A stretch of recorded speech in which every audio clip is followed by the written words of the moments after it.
Okay. I have it every day and I still don't want it.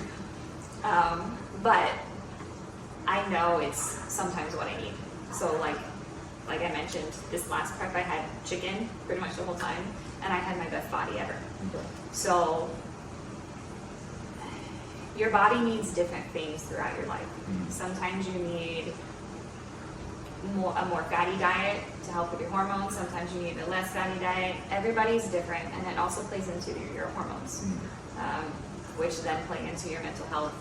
And so my food journey has just been adjusting to knowing what my body feels like after I eat different things. Okay.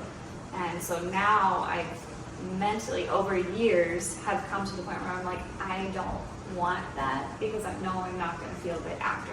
Okay. I love that you are like in touch with your body and you take time to recognize how you feel based on the food you eat.